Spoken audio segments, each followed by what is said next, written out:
Hello and welcome to the Daily Mill Saturday, October 2022. Today was match day. We were away at Bristol City and we actually won. We won a game. We won an away game. After 12 away games without winning, we won an away game on the 13th attempt. Absolutely amazing performance. Very good performances from Hutchinson, from Jules Saville, from Billy Mitchell. All round and many more. Here we go. This is the match report from millfc.co.uk. Millwall secure first away win of campaign at Bristol City. Millwall secured the first away win in the 2022-23 Sky Bet Championship campaign on Saturday afternoon as the Lions were deserved 2-1 winners at Bristol City. I predicted that. If you watched the video yesterday and you made it all the way to the end, I gave him a prediction and it was 2-1 to Millwall. Tom Bradshaw's goal on the stroke of half-time gave the Lions a lead in VS3, but an unfortunate own goal from Sean Hutchinson dragged the Robins to level. However, Zion Fleming's strike on 76 minutes put Millwall back in front and handed Gary outside all points. The manager opted to name an unchanged squad for the trip to Ashley, meaning that George Long retained his place in goal and Sean Hutchinson remained in the back four. Further forward, Zion Fleming, Andreas Rogelsam and Tyler Berry supported Bradshaw in attack. Both sides were able to find a way into their respective attacking penalty areas as the game got underway in the autumn sunshine, but neither goalkeeper was worked. Rogelsam's curler had to be flicked behind by the Bristol City defence on 16 minutes, with the Robins clearing Hutchinson's header away from the danger from the resulting corner kick before Fleming's through ball found Bradshaw 6 minutes later. The striker only just flagged offside. Jay Cooper headed the Jules Saville corner back across the goal at the midway point in the half, but Fleming was just unable to reach the ball at the back post shortly past the half-hour mark. The Lions did find a way to goal, but Hutchinson saw his header from another Saville corner cleared off the line. Murray Wallace's right-footed effort from range then nestled into the arms of Max O'Leary as the half-time whistle approached. With 1 minute left to play until the break, however, the Lions got the reward for a largely dominant first half. After Fleming's free kick was partially cleared by City, ball was returned into the area and broke into the path of Bradshaw, who poked home at the second attempt to break the deadlock. Yeah, it was Murray Wallace there. Murray Wallace on the right-hand side, turned on his left and curled it inwards towards the goal. And Bradshaw got it, had a crack away. Got it blocked. He was knocked down onto the floor, got up and hit it straight away. Brilliant one-touch football evolved in the goals. Inevitably, Bristol City began the second half with more gusto, still failed to trouble Long's goal. Antoine Semenyo's cross, which flashed across the face of the goal, the most they could muster.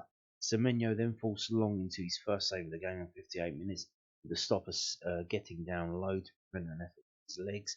Morat shook things up on the hour mark by bringing on Callum Styles and Chinaman for Murray Wallace and Tyler Berry. More on Murray Wallace as well. He was booked, but he may be injured and he might be out for the Watford game. More on that later on in the video. The former was straight into action, following wide from outside the area, with a deflected attempt from Hutchinson just creeping wide of the far post as the Lions pushed for a second. However, with 19 minutes to play, the Robins were to find an equaliser as the drilled cross was turned home off the legs of Hutchinson. Bradshaw's chest down and shot on the turn whistled just over the crossbar as the Lions looked to nudge themselves back in front straight away. And with 76 minutes on the clock, they did just that. The mistake between the City defence and the goalkeeper allowed Fleming to slot into an empty net. A ball played from deep in our half. I think it was Hutchinson. May have been Cooper.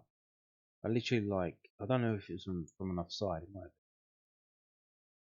But from our defence, everyone's gone up. Long ball punted up. The line of Bristol City defenders, they seem to have it covered. They're going to deal with it.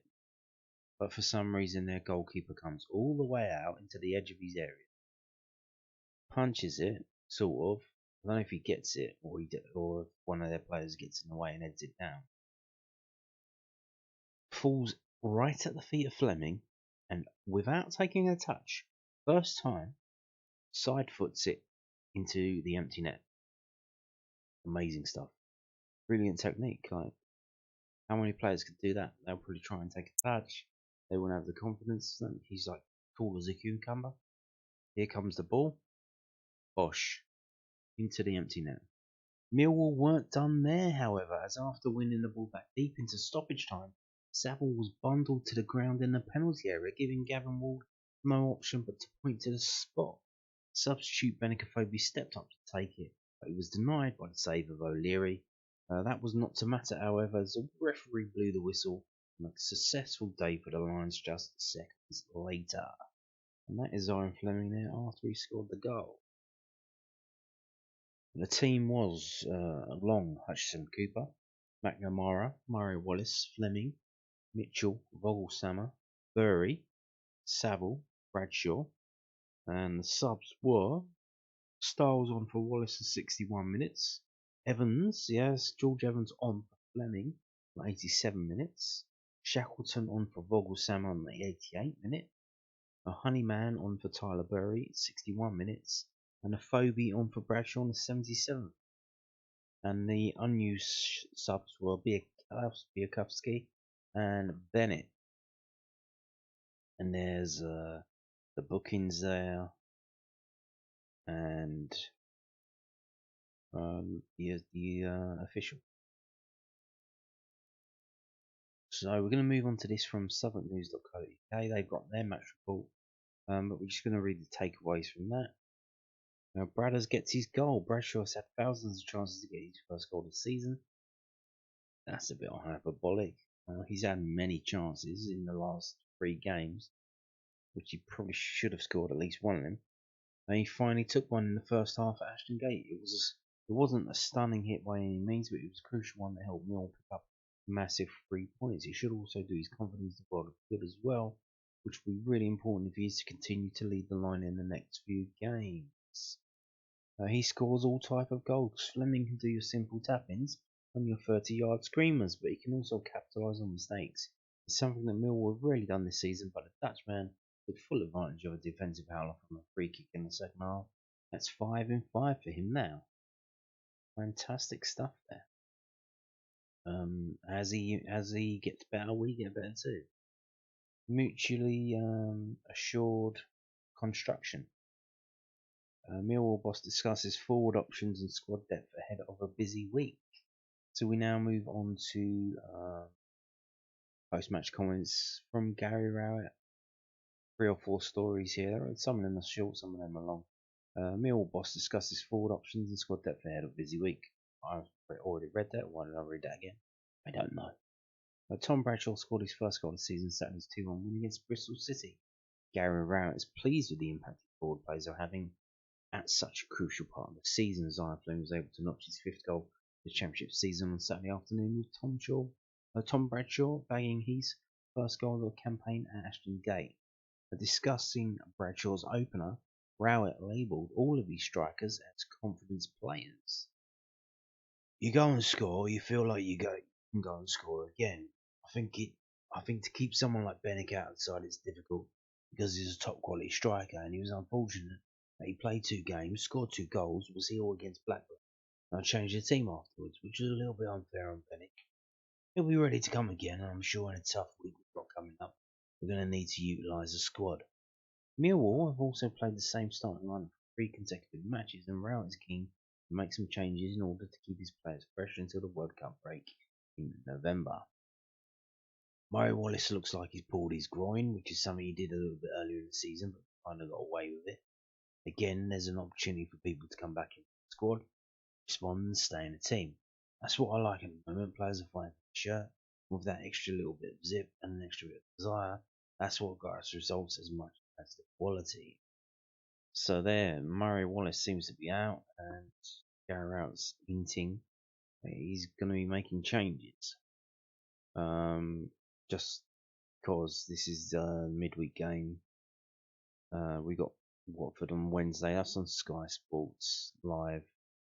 The week after we don't have a game midweek. I'm not too sure about. I think we do have a game midweek. Birmingham Wayne on like November the 2nd. So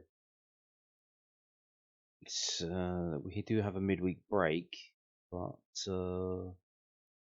we do have two midweek matches in the next 3 weeks. But who's going in at left back? Is it going to be Scott Malone? I'm not sure about that, to be honest. Yeah. Will it be Callum Styles? Callum Styles. I'm not sure he wants to play left back. He said he prefers to play in the middle, but he's been playing on the left as a left wing back and as a left winger, and now he asked him to play left, like old school left back. I imagine Gary will put Scott Malone in, but he's gonna have to do a bit of defending primarily, and that's what he's gonna have to do. So we will see if he can do that again. Do you remember how to do that? We shall see. Maybe not even getting in the matchday squad for the last couple of games may have given a bit of motivation if he does come in the starting lineup against Watford. So we will see. Moving on now to this, also from southernnews.co.uk. So now today's win was, of course, as I mentioned, our first away win of the season. It's our first away win since March when we beat Reading 1-0 thanks to Jake for goal. It's our first away win in 13 games. We had 12 without a win, and then we've won this one, so 13th time lucky. Goals from Tom Bradshaw and Zion Fleury helped the Lions pick up a huge 3 points on the road. Gary Rowett was delighted by his side's character after the 2-1 win at Bristol City at Ashton Gate.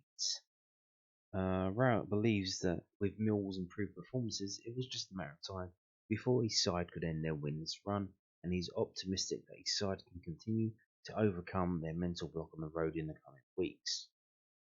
I think it's hugely symbolic for us, he said after the game. There was a little bit of psychological block in some ways from home, and the longer that continues, the more difficult that becomes and the more nervous you start to get in crucial times of games. I think the Rotherham game gave the players a bit of extra motivation to know that if we worked hard enough and had that desire and the energy to play with intensity, play with defensive aggression, and to play with that forward quality as well, then we could go and get results. There's no reason why we couldn't do that, and we probably should have won that game. To come here was quite clear what we needed to do. I know Bristol side that won in midweek, so their tails are up. They were going to be confident, particularly after the way that they won. I think other than the first 7 or 8 minutes in each half, we managed the game really well. I think that was important. First half, we started to settle on the ball and started to control certain parts of the game. We didn't really look like we were under huge pressure. We created some very good moments. I had 2 or 3 set pieces that we probably should have scored from. I was a little disappointed that we weren't 1-0 up. We scored. But Bradder's, of course, a big moment for him. It typifies Bradder, sheer perseverance. He's such a great lad. He works so hard for the team. And he gets his goal. I think he has an effort that's blocked. He has to get up and react, and again, that perseverance ends up breaking his duck this season. I'm sure he'll go on and score many more. After that, I like the way our team looked. I like the way we looked quite composed. We looked quite organised. We looked quite tough. I just wanted us to try and continue to play with a little bit more quality. There you go, Gary Rowett there. Moving on now to this, also from southernnews.co.uk, talking about the elephant in the room again, the formation change. The formation change helps to end Mill's winless away run. Gary Rowett admitted the Mills switched to a 4-2-3-1 formation, helping them to secure their first away win of the season. The Lions played their third consecutive game, the same starting lineup and bench, picking up consecutive away wins and their first victory on the road since March 5th. Changing away from Rout's preferred back five system certainly aided that improvement, and the Millwall bosses delight the impact this tactical switch has had in such a short space of time. Statistically, to end up with 16 shots and I think 7 on target, to only have 1 on target against us, I'm sure Nigel will say maybe their accuracy in those shooting positions wasn't what they wanted it to be, but we've made a couple of very good blocks. Yes, so this formation was debuted against Rotherham. They had 1 shot on target, which was the penalty that was given to them by the referee. We then played Middlesbrough with this formation. They had 1 shot on target. We now play Bristol City. They've had 1 shot on target against us. Because, I don't know if you've heard this, but attack is the best form of defence. Who knew? Nevertheless, I think it shows that we've had some very good moments in the game. As an away team, we've not had that often enough. I think the change of formation gives us a chance to get attacking bodies forward. What you don't want to do is have what you don't want to do is have that you don't want to have that defensive frailty or those defensive problems. At the moment, we look much better defensively in that formation, and we've got to continue to do that. It's really easy, isn't it? If you're playing a back five and you're not defending well. At some point in my mind, it probably started last season, where you start to think, okay, do we just need to do something to change a little bit? But then when something's working at the point, it's hard to just chuck it away. It's really brave to just chuck it away. I thought it was the right time, and the players have responded with 2 wins and a draw, and have looked very good defensively. Well, if you watched the video that I did yesterday, when I mentioned the Billy Mitchell interview, he's said in that interview that the players and the staff had a little discussion after the Black game, and the formation change came out of that discussion. So maybe some of the players had a word and said, "Look, you need to change this." But look, Gary Rout wants to take credit for it. I don't give a shit. If he wants to say he was planning on doing this all along, that it wasn't the fans who were saying this all the time for literally a year, saying stop playing 5 at the back. It's boring. It's shit. It's rubbish. We're not even getting results with it anymore. The fans see that. They've seen that for a while. They've been saying that for a while. Here's the thing. Gary Rout wants to take credit. I don't care. I don't care. We've got what we wanted. The results are coming. Fantastic. But I will say this. Watford played this evening and they beat Norwich City 2-1. Watford will be probably the first hard test of this formation change. And it's not going to help that we're probably going to have Mario Wallace missing as well. Especially if Scott Malone has to go in there and play as a left back. So, we will see how well this formation can do. It's a decent team. Because Rotherham, Middlesbrough and Bristol City, to be honest, they ain't all that. Moving on now to this one, Tom Bradshaw. This is from LondonNewsOnline.co.uk. Tom Bradshaw earns confidence boost for first goal of the season, but Mills suffer injury setback. Gary Rout was delighted for Tom Bradshaw. He scored his first goal of the season in Mills' 2-1 victory at Bristol City. Bradshaw scored the opening goal just before half time. His first effort was blocked, but he got back up and fired the away side ahead, breaking his duck.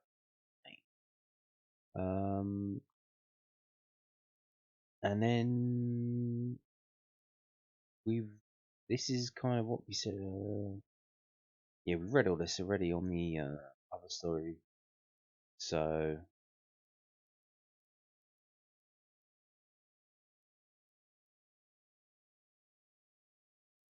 yeah. So Murray Wallace has picked up an injury, pulled his groin. That's what I like at the moment. Players are fighting for their shirt with an extra little bit of zip, an extra bit of desire. That's what has got us the results as much as quality. So just that little extra line that wasn't in the other story, but there you go. So if we go back here, I don't know if it's going to be on here. No, I think it's on the home page. The table. We are 10th in the table now. Yeah, here. We are 10th on the table. We are 5 points off of the top team, which is Burnley. There we are. Oh, we're 11th now because Watford won. So Watford are round about us. We've had more wins than them. They've had more draws. We've also had more defeats. We're on 626. 20 points. But it's all very tight at the moment, isn't it? It is all very tight. So you've got Burnley on 25 points, Sheffield United 25, Norwich 24, as are QPR and Blackburn. Reading 22. Most of the teams above us, We've lost to Burnley and Sheffield United and Norwich and QPR and Blackburn and Reading. We drew at Swansea, and that's it. So the teams, as I said, we drew at Rotherham. We've just beaten Bristol City, and we beat Middlesbrough. So Watford will be a decent test for this new formation and the confidence of the players, and hopefully it's gonna be a positive result. But we shall see. We shall see. But at the moment, 11th in the table. Not too bad. Not too bad. But will we be in that position with the if we were still on the old formation? Probably not. Would Gary Rowett still be in a job? Old formation? Probably not. Maybe, but maybe not. But all's well that ends well. And could this be the catalyst that will see us finally competing for a playoff place? Who knows? It's possible now. There is some possibility, some positivity, some attacking football, some goals. It's all looking amazing. As we've got some 2 tough games coming up: Watford and West Bromwich Albion, and Huddersfield away, which should be a slam dunk, but you don't know. And on that note, thank you for watching. Goodbye.